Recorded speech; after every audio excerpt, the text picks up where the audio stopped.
Arnaud Courteil, responsable technique et sportif des boucles de la Mayenne Crédit Mutuel.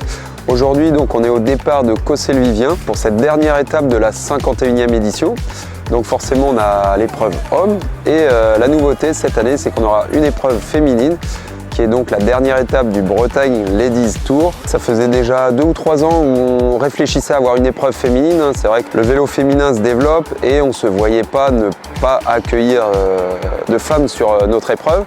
Organiser une épreuve 100% boucle de la Mayenne féminine, voilà, c'était pas forcément très simple.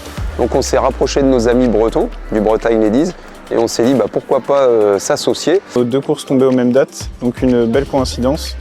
Et donc le rapprochement après s'est fait naturellement et Loïc Deniel, le président du Bretagne Ladies Tour, nous a répondu du coup favorablement à notre demande. Quand la Mayenne est venue vers nous, effectivement on a dit tiens oui, nous ça pourrait nous intéresser aussi parce qu'on voulait avoir une belle épreuve aussi de 3-4 jours. Et donc du coup c'était sympa aussi de dire tiens on arrive chez nos voisins. Donc c'est un super mariage, il y a eu des superbes réunions pour pouvoir organiser tout ça et ça se fait très très bien.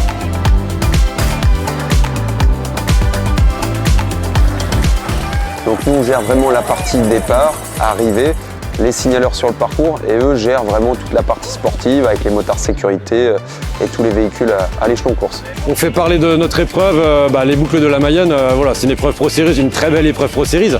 Nous ça nous donne de la visibilité aussi. Pour les boucles de la Mayenne, c'est pareil, ça met en avant le cyclisme féminin. C'est bénéfique aux 2 organisations et ça nous permet aussi du coup d'organiser vraiment pour la première fois une première course féminine sur le territoire de la Mayenne. Les boucles, voilà, ça rassemble vraiment beaucoup de monde en Mayenne. Et là en plus de réunir et le peloton homme et le peloton femme, c'est vraiment chouette. Il y a des Mayennaises en plus qui sont présentes également aussi sur l'épreuve. Donc pour elles sont aussi super contentes de pouvoir arriver à la maison. Donc c'est un bilan positif pour tout le monde. Un très beau plateau chez les garçons, c'est une course qui est développée depuis longtemps, donc forcément pour nous on peut profiter de tout ça, profiter du public et ça va être vraiment une belle journée de cyclisme féminin sur les routes de la Mayenne. C'est je pense une bonne occasion pour aider l'organisateur, je pense, profiter des installations, des bénévoles aussi qui gardent les carrefours et puis pour l'arrivée pour les filles, ça sera aussi sympa que le public puisse rester.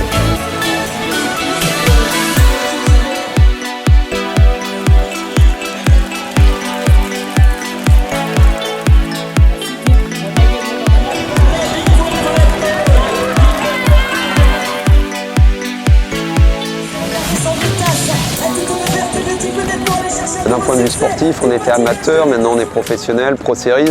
On a une première étape féminine en Mayenne, mais l'idée bien sûr c'est de continuer notre développement, c'est sûr.